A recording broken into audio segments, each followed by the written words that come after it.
mentioned Judeo-Christian, and Right. I really want to dig down into that myself being Christian, walking with Christ Christian, as I put it. So please tell me more about that.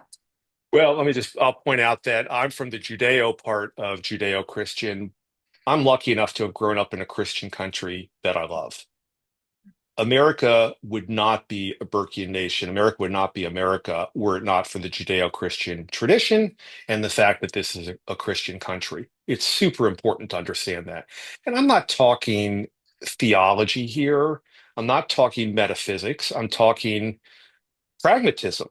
This country would not be the beacon of liberty and prosperity that it is if we were not built on the Judeo-Christian tradition, but we're a Christian country.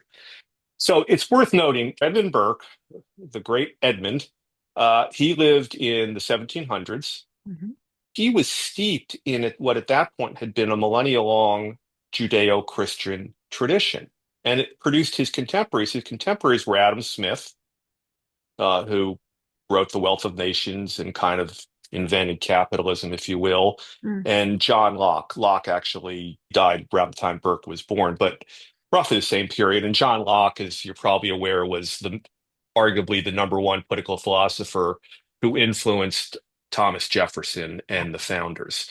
yeah. So Burke was steeped in the Judeo-Christian tradition. The Judeo-Christian tradition has countless virtues that have benefited America, including proven social structures. What's the third touchstone? Proven social structures. The traditional nuclear family, traditional religions, Judaism, Christianity. And that is why, generally speaking, Burkean nations, and especially Burkean nation number one, America, came from the Judeo-Christian tradition. It'd be impossible to think of us outside the Judeo-Christian tradition and outside the fact that America is a Christian country. Which again, I'll say one more thing in case somebody's watching and go, oh, well, then you're against religions that aren't Judaism or Christian. Not true. All of us who are American patriots believe in freedom of religion, and we have no state religion in Amen. America. That doesn't change the fact that America came from the Judeo-Christian tradition and is largely a Christian nation. And the country, including we religious minorities, have been immeasurably benefited from that fact.